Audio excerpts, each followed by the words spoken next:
set expectations with your manager, like, hey, this role is likely going to evolve. So the job description that's in front of you right now, what you're spending a lot of your time on, in the first 6 months or the first 12 months of the business, likely will change and evolve as the business grows.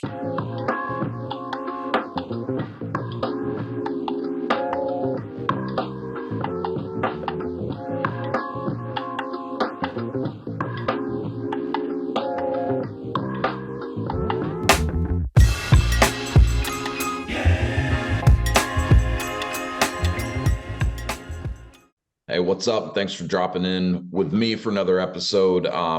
Today, just a quick solo episode. You're stuck with me. But about a month or so ago, I put out another solo episode, just kind of addressing one of the most frequently asked questions that I get when I'm talking to people about the prospect of franchise ownership. And that is different ownership approaches, meaning, is it possible or viable to start a franchise business without the owner being involved on a full-time basis? So a lot of times that question is coming from a place of, hey, I've got a pretty good corporate gig and, the income's good, the benefits are good. I know it's not what I want to do forever. I love the idea of owning my own business, but, it's really hard to walk away from the income and the benefits and essentially start from zero and, build the business from the ground up and, ride out that ramp up period until, the business is generating enough income. So, and that makes perfect sense, right? I mean, it's, I think, a very common thing to, be thinking about the future and to know that maybe the track you're on right now is not the track you want to be on forever, and start thinking about, how you can lay the groundwork to maybe exit corporate America and work for yourself, own your own business, but do so in a way that's not massively disruptive to your lifestyle and your financial security.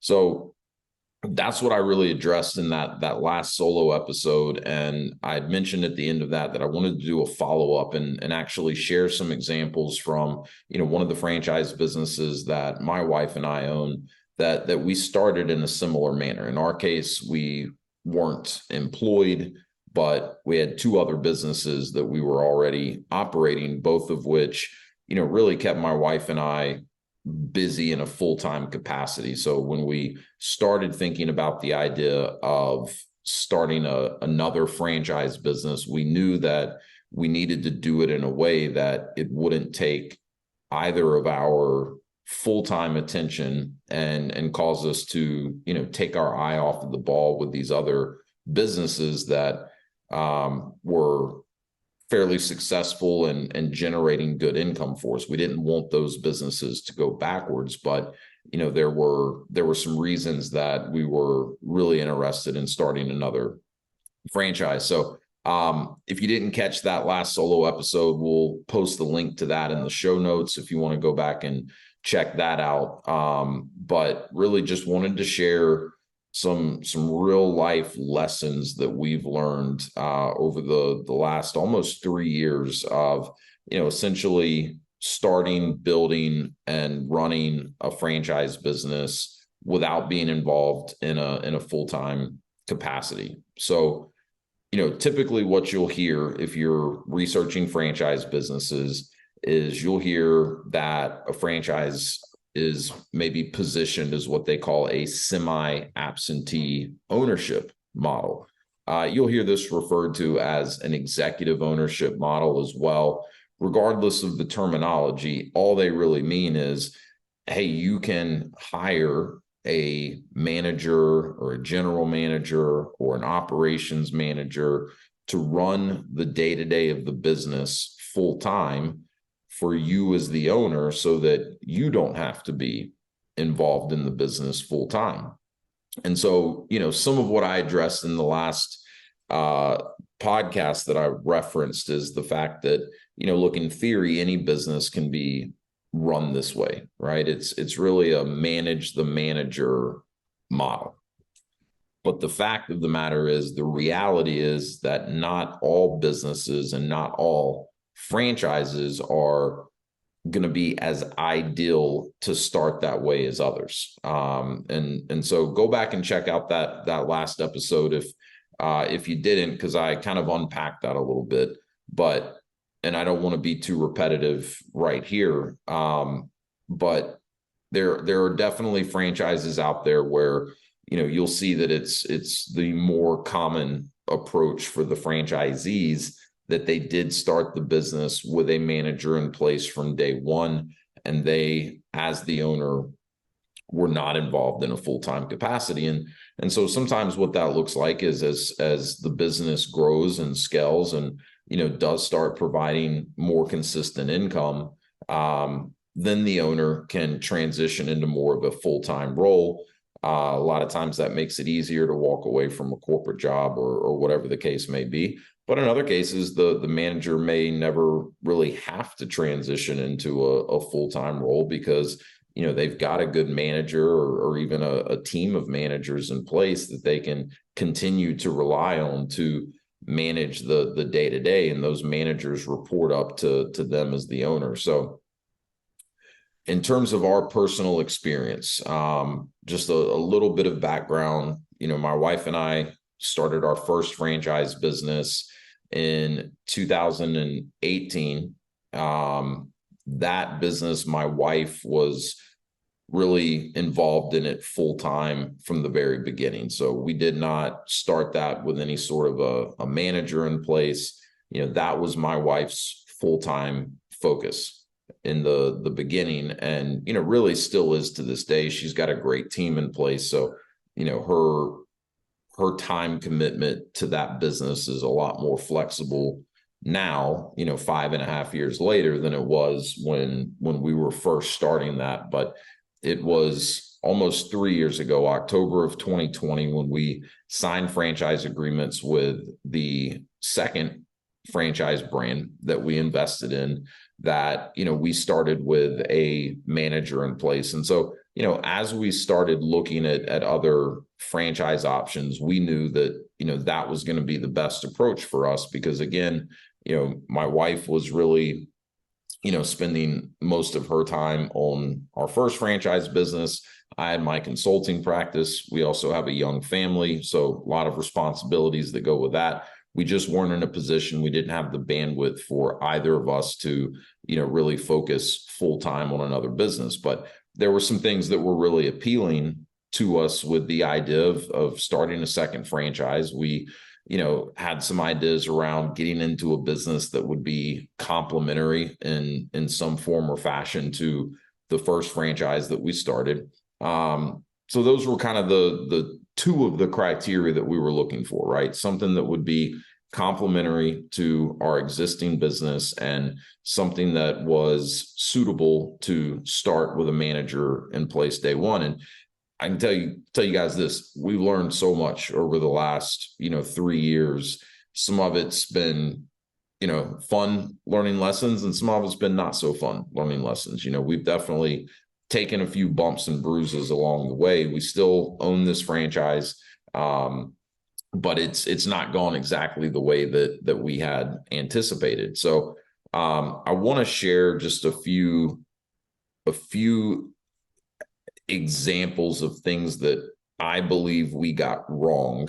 And, you know, knowing what I know now, learning what we've learned over the last 3 years, we would do differently, and that I would advise, you know, anyone else to really put some serious time and thought into if they are considering starting a business in this manner, where they're essentially hiring someone to run the day-to-day for them right out of the gate.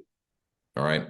So the first lesson, and this is going to sound kind of common sense, I think, but I think this is a pitfall that's easier for people to fall into than they may realize, but that's simply, we were not hands-on enough in the beginning. And what I mean by that is, we did not really jump in and immerse ourselves in the business the way that we as owners should have, to really learn the ins and outs of the business and everything that, we needed to know to do our jobs as owners correctly. Right. We kind of had this safety net going into it of, oh, we've hired this manager. We feel really good about this person and, their skill set and their desire to learn. And so, for us, and I would say this is probably how it usually plays out if someone is starting a franchise with a manager is, we hired this person before we opened the business. We hired them before, we even went to training. So he was able to come to training with us. I mean, he was able to go through all of the steps that we did as new franchise owners. And so, I know for me, and I think my wife would probably say the same, there was always this thought in the back of our mind is like, hey, we don't need to, learn this as thoroughly as we probably should, because we're paying this person over here to learn it and become the expert. And we just have to kind of oversee them. So, the technical side of the business, right? This is an insulation business that I'm referring to. So, some of the building science, the technical aspects of it. I'm not saying we didn't participate and we didn't, learn it all, but I don't think we made that a primary focus for as long as we should have.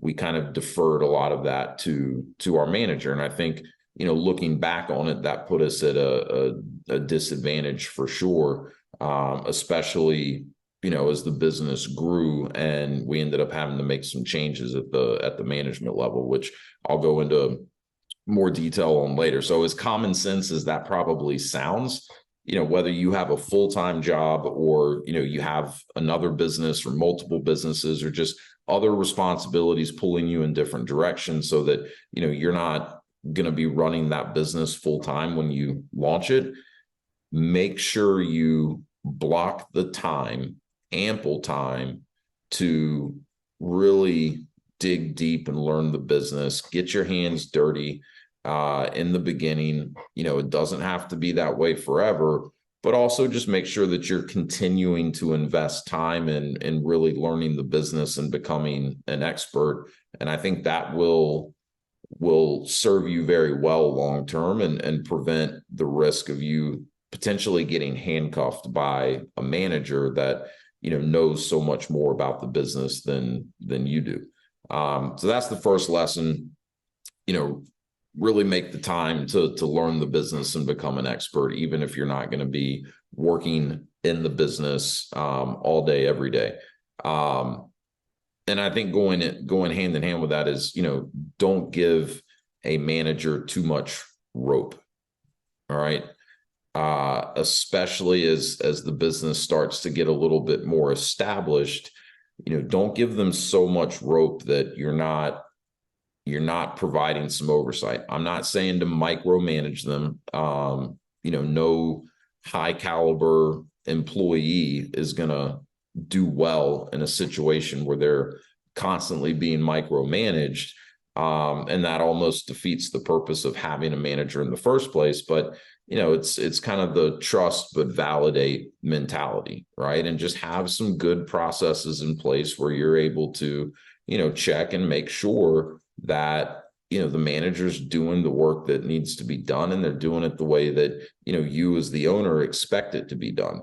And so I think if you set that as an expectation up front and have a consistent way of checking in with your manager, which kind of ties into the next point here was, I know one thing I can see clearly looking back on our experience with this is we didn't have enough structure in terms of, regularly scheduled meetings with our manager, in terms of, reporting that, the manager was running up to us so that we could, keep an eye on key metrics in the business. And don't get me wrong, the franchise had some of this stuff in place, right? But, we just never really set up enough structure to make sure that we were collectively, ownership and management, looking at these things, reviewing these things together, and, catching early indicators of where we may be off track in certain aspects of the business and that we may have opportunity to get better. And, believe me, it's a lot easier to put this structure in place from the very beginning when the business is smaller and just getting started. Much, much more difficult to come back and try to add some of this structure in, as the business is bigger and things are moving faster, and there's just, a lot more moving parts and pieces to it. So don't give your manager too much rope.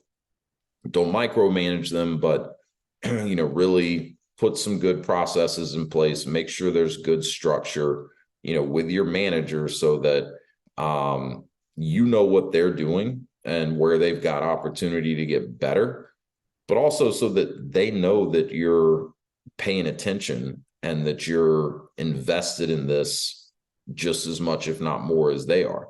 I think that's one thing, looking back on it, that we didn't do a very good job of. I'm sure there were times that our manager, felt like we just weren't as involved as we should be as owners, because we have all these other things going on. I'm sure there were times where he felt like he just wasn't getting the support or the encouragement that he really needed.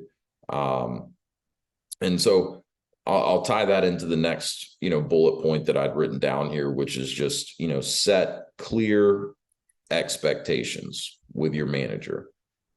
Obviously that goes back to when you begin the recruiting and the hiring process. You need to make sure you've got a clearly defined job description, and any good franchise is going to be able to help you with that, in terms of making sure you clearly understand the role that a manager would play for you. But also set expectations with your manager, like, hey, this role is likely going to evolve. So the job description that's in front of you right now, what you're spending a lot of your time on, in the first 6 months or the first 12 months of the business, likely will change and evolve as the business grows, right? And, you need to make sure that your manager understands that and is comfortable, evolving with the role as the company grows. I can look back and see that that's probably something that we ran into, is that, we had a manager that, in my opinion, did a phenomenal job in the first 12 months of that business. I mean, we got to a point where we did 7 figures in revenue in our first 12 months of business. Did a lot of things really well. I think he absolutely, dove in and became an expert in insulation, and he didn't have prior experience in that industry. He did a good job developing relationships with clients like builders and contractors, and he did a pretty good job building out the initial team, that we ran with, and helped us get to that 7-figure mark within the first 12 months. I think where we started to run into some challenges was, as the business grew, he had a little bit of trouble adapting to what his role needed to be. Once we were a 7-figure business with, 6 or 7 employees, compared to what his role was when we were a brand new business, or, a business doing $30,000-$40,000 a month in revenue. So, a lot of that, I would say, falls to us as owners, right? So, you need to set very clear expectations that, hey, this is what the role is today, but, if things are going well, this role is going to evolve. We're not expecting you necessarily to know everything that you need to know to get to the next level, but we expect that you're willing to learn, and that you're willing to adapt, right? Because I can clearly see, looking back now, that, we got comfortable doing things a certain way in that business, and that worked up to a certain point. But as the business grew, the way we did things needed to change in a lot of aspects. And, I think our manager just got really comfortable the way things were done initially, and had trouble adjusting and adapting. And so set clear expectations on that. And the other thing I would say is, set clear expectations in terms of what your vision for the company is, and what your vision for your manager is in the company, as it grows, to get the type of person that you're likely going to want and need to run the day-to-day of any business for you, you need someone that's motivated by growth opportunity, right? And so number one is, incentivize appropriately. There's a lot of different ways that you could do this, and you need to understand the economics of the business that you're getting into, when it comes to figuring out the exact compensation plan for your manager. But, I'm a big believer that if you're looking at this type of approach where you are delegating the day-to-day management of your business to someone else, you need to make sure that they are incentivized to think like an owner, right? Not to think like an employee or a salesperson or just a manager, because it's one thing to grow the revenue of the business. It's an entirely different thing to grow the revenue of the business and maintain, a strong profit margin. So, we made sure that we had a compensation plan in place for our manager where, he had a base salary, and it was a decent base salary, but nothing exorbitant.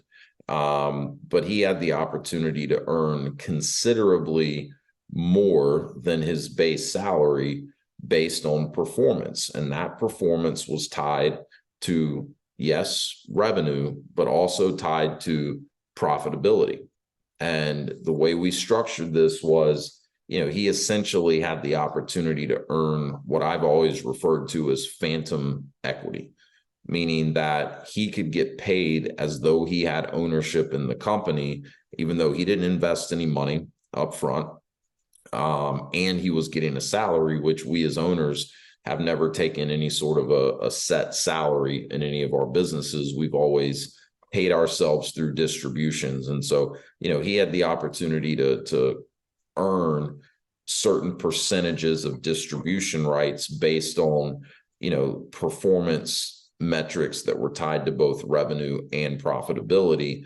And in this particular case, had the opportunity to earn up to 30% distribution rights, simply meaning he could have been paid as though he owned 30% of the company, in addition to his salary, in addition to his benefits.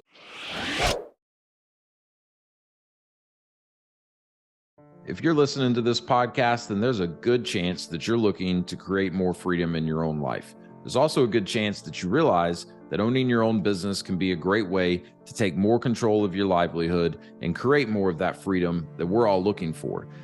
Also, if you've been listening to the show for a while, you realize that I specialize in franchise ownership. In addition to owning franchise businesses myself, I have a franchise consulting firm, Path to Freedom, where I help people navigate what is typically an overwhelming process of understanding franchising, identifying specific franchise companies that could be a fit, and then conducting the due diligence in a thorough and efficient manner with those franchise brands. My whole purpose here is to leverage my experience working for franchisors, owning franchises myself, and how we've been able to use that to create more freedom in our lives and help you determine if that could be a path that makes sense for you as well. So if any of this sounds interesting, if you've considered business ownership in the past, whether you've explored franchising specifically or not, I'd love to connect with you. I'd love to learn more about you and what it is that you're working towards in your life and determine if I may be in a position to help. A great starting point is the link below in the show notes, which will take you to a short form to fill out, and you'll receive a free copy of an ebook that I've put together, The 7 Steps to Freedom Through Franchise Ownership. That'll also get us connected, and I'd love to set up an introductory call where I can explain a little bit more about the process that I use to help people determine if franchise ownership could be a great way to start charting their own path to freedom. So click the link below in the show notes, receive the ebook, and let's get connected. I'd love to hear from you.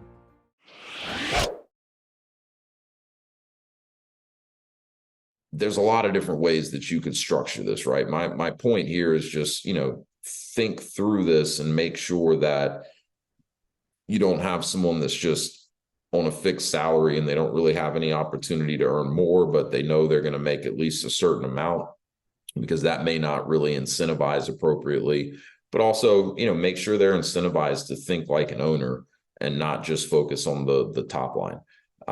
That's going to be really, really important. But within that, a lot of different ways that you could structure that.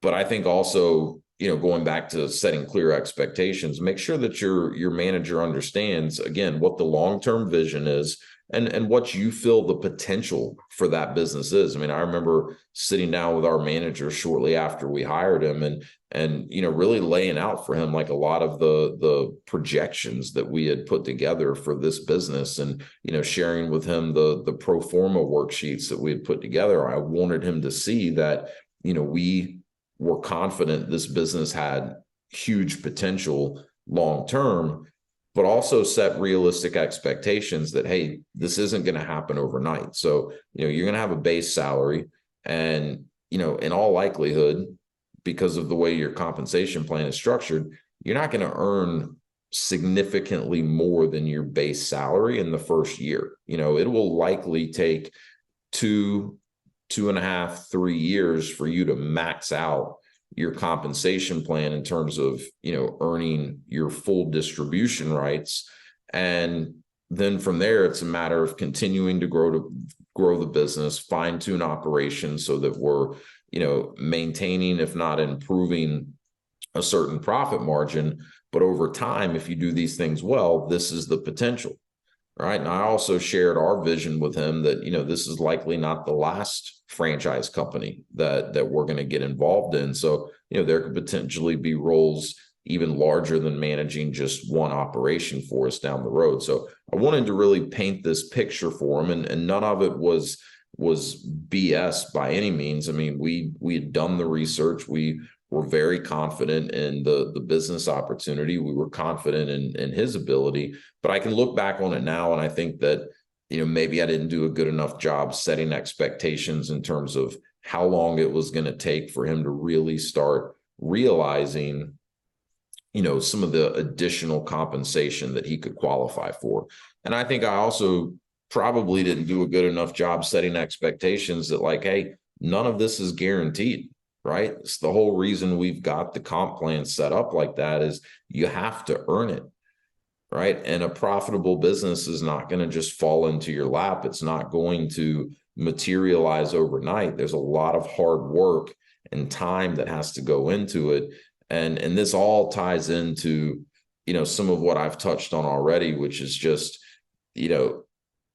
structure and expectations around how the manager's role would need to evolve in order to get the business to a profitable point, but also continue making adjustments and changes within the business so that it can become more profitable over time. And that was something that, going into our second year, I think we really struggled with. And so, really all of that combines for, whether you're working a corporate job or, you have other businesses, whatever the case is, right? You're hiring a manager to run the day-to-day of the business for you. That does not mean that you can't be involved and you can't be present and you can't know what the hell is going on in your business, right? And I'm not preaching at anyone here. We made a lot of mistakes with each of these things, right?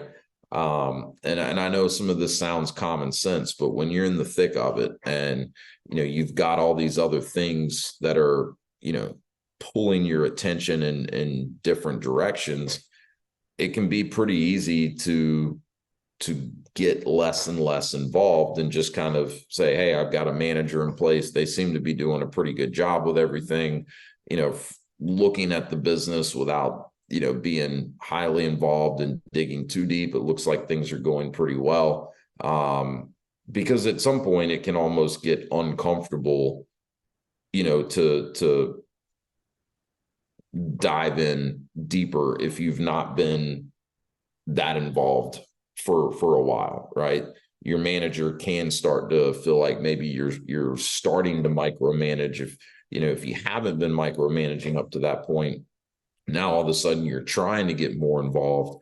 they may feel a little bit like you're, kind of infringing on them, or you're insinuating that they're not doing a good job. So back to expectations, make it clear, to your manager that, it's your job to help them and to push them, to continue to get better. And that if you come to them with suggestions or ideas or feedback, whether it's positive or negative, it's coming from a place of, hey, I want you to succeed because that means that we're all succeeding.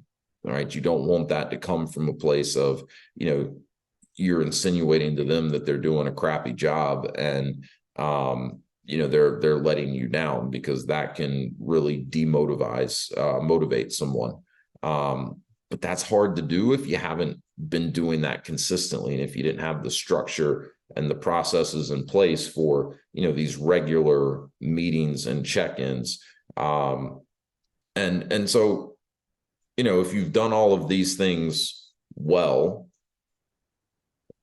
then a lot of it will come down to the manager, and are they really capable? Are they the right person? And we all know in business or in any organization that the person that can get you to point A is not always the same person that can get you to point B or to point C, and so forth. And so the other, I think, big lesson that I've taken away from this, and I've seen this with other people kind of operating manager run businesses, is if it's not working, do not wait too long to pull the plug and pivot and go in a different direction.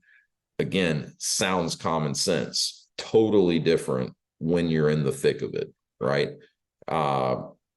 In our situation, I would say we got a bit handcuffed by our manager, right? Because he was doing okay, right? We're 2.5 years in and he's doing okay, right? The revenue's pretty good. The profit's not quite where we want it to be, but we're not losing money. We're not really making a ton of money, but it's running pretty smoothly. And in terms of my day-to-day was pretty smooth, because I had someone in place handling the ins and outs of that business on a daily basis, right? So that kept me free to do the work that I really enjoy doing, which is, recording the podcast and advising people on franchise ownership and everything that comes with that. It gave me the bandwidth to, really have the quality of life and the lifestyle that I wanted, with the kids and the family and everything outside of work. And so I can tell you with certainty, there were numerous points where we knew that, our manager just was not the right person to take the business to the next level. All right. And it wasn't after a lot of trying. Your manager needs to be coachable, needs to be willing to learn, needs to be willing to adapt. And if they just don't have that in them, then it's probably not going to work. I will sit here and full-heartedly admit that, I probably have a lot to learn in terms of being a better leader, because I couldn't get this manager to understand why we needed to adapt and why we needed to change the way that we were doing things a little bit. I couldn't, motivate him to want to grow as a person and as a manager, so that the business could continue to grow and really thrive the way that we knew that it could. So a lot of that's on me, but the fact of the matter is there's always going to be people out there that, whether it's ego or, whatever the case, they just get to a certain point and they really struggle to evolve to the next level. And so, but it can be any number of reasons why, you have a manager running your business and it gets to a point where they're not working out. That could be 2 months in to the business. In our case, it was, 2.5 years, but, really we started seeing some pretty strong indicators between a year and a year and a half. And we just let it ride, and we let it ride because that was the more comfortable option than doing something about it, right? Because doing something about it in terms of making a change in management would have meant I had to get uncomfortable. It would have been disruptive to, my other business and my lifestyle that I'd gotten, really used to enjoying. Would it have been the right thing to do? Yeah. And I think I knew that at the time, but, we waited way too long because we were essentially handcuffed and because we were comfortable.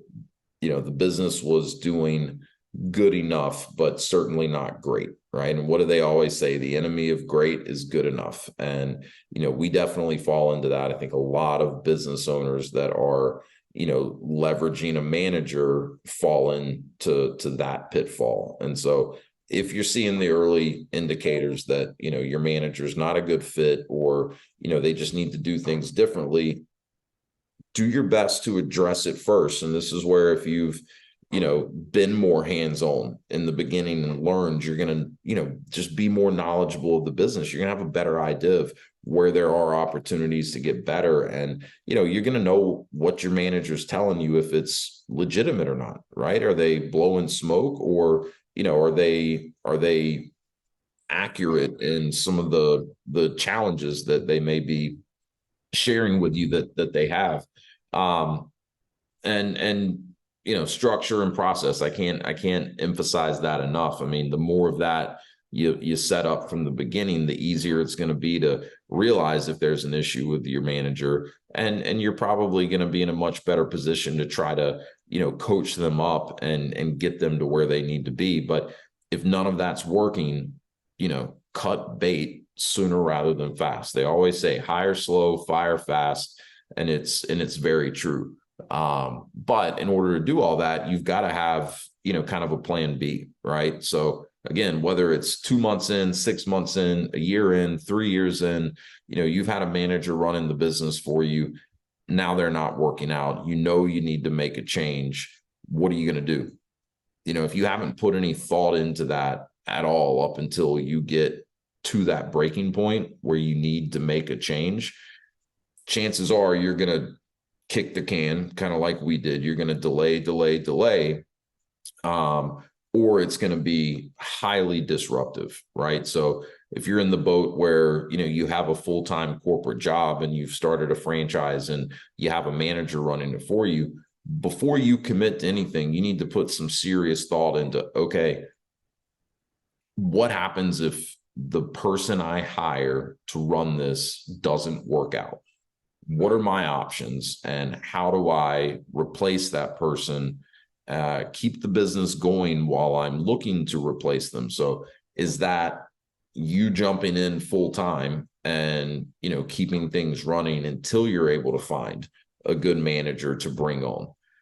Maybe, depends on your situation, but you need to think through it. And if that's not feasible, if you simply will not have the bandwidth to do that, then you need to think through, okay, what's my other option, right? Look, the fact of the matter is, some businesses, the type of manager that you would need are a more skilled or a higher caliber employee than others. So, if you're looking at a business opportunity, knowing good and well that, hey, if a manager doesn't work out, there's no way I can jump in and be involved full time until I can replace that manager, then, you should be looking at businesses that, probably are not as operationally challenging, that, don't have as many moving parts and pieces, and that, require a manager that's not going to be as skilled or as high caliber, simply meaning it's going to be easier to find a suitable replacement in the event you do have to make a change. Right. And something like an insulation business, the manager, that was a pretty dynamic role, right? I mean, he was wearing a lot of hats and he needed, to be pretty skilled. And so I think that was a big part of why we hesitated to make a move in terms of making a change, is simply that, we weren't all that confident that we'd be able to find someone better. And there's also a pretty steep learning curve, right? With that type of a business. So we kind of took the approach of, it's the devil, type of thing. I think it a little bit got to that point with us. And so the point is, you need to think through what's plan B. What happens if your manager leaves you? What happens if you have to let your manager go? What happens if your manager gets hit by a bus, God forbid, but all of a sudden they're not there, they're not in the picture anymore? What then? Are you jumping in? Are you able to? Did you learn enough about the business in the beginning?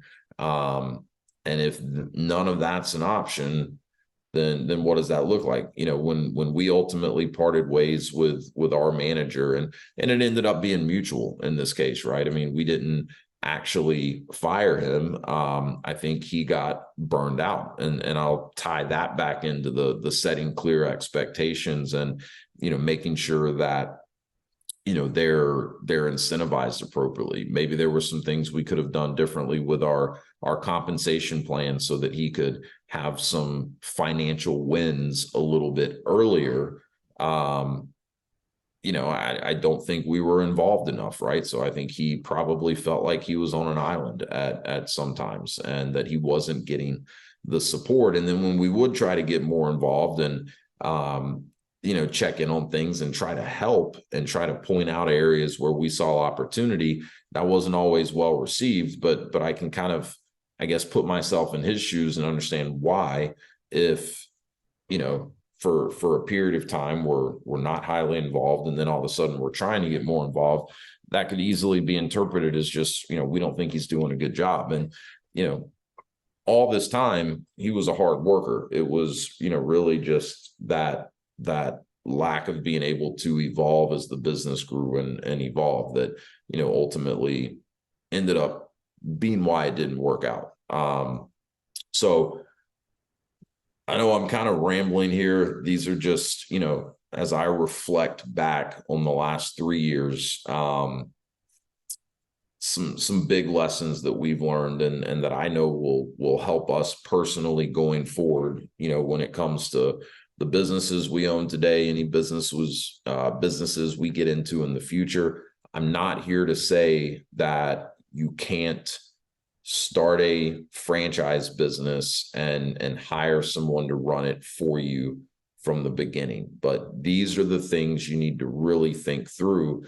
And as I really touched on in the first episode, prior to this solo episode, when I addressed this topic, you need to really be selective in the type of business that you get into, because there are really, truly businesses that are better suited for this manage the manager approach than others. And so I think that alone is going to increase your likelihood of being successful in a big way if you're looking at the right types of franchises. And what I mean by that is business model and kind of what I mentioned earlier, ones that are just not as operationally challenging and where your likelihood of finding a really good manager and then even being able to replace a manager at some point is going to be higher.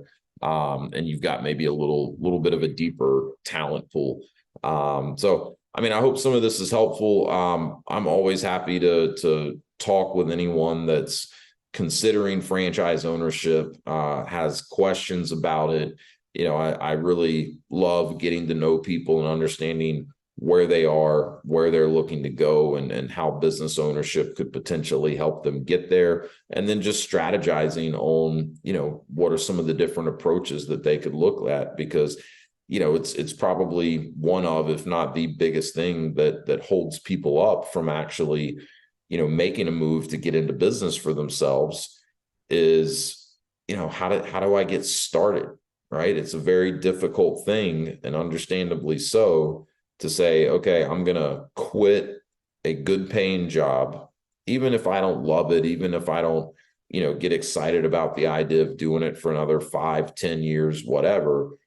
It's a very tough pill to swallow to say, I'm going to quit this good paying job, walk away from the benefits, and start a business knowing good and well that it's going to take me a period of time to build that business to the point where I'm seeing income at all, much less replacing the income that I'm accustomed to.